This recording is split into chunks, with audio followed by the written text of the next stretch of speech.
Чорапки мюзик.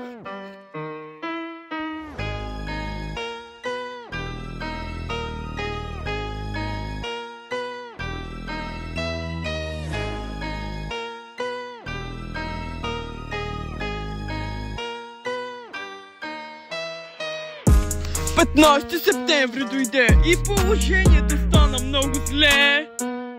В коридора падна едно дете. Ние му се подиграхме, все едно е някакво кюфте. Ти от класа ядат всяко междучасие, за да се избавят от това нещастие. Госпожата пише на дъската, а момчетата слагат презерватив между краката.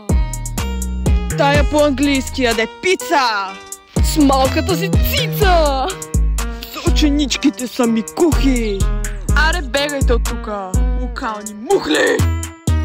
Тая кухата по история говори за нещата по анатомия.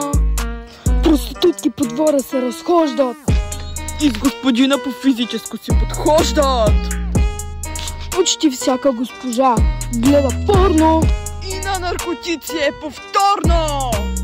Задачите по математика не са ми лесни, но на госпожата по математика нощните канали са много интересни.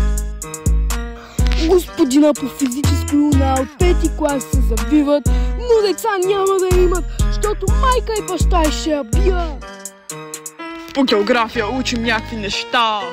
Локални бият хора на скръшни места. То по музика падна по лице и щупи своето яйце.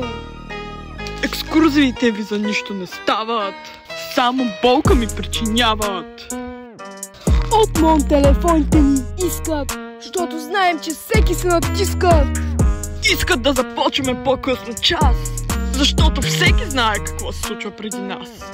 Чистат. Но от какво?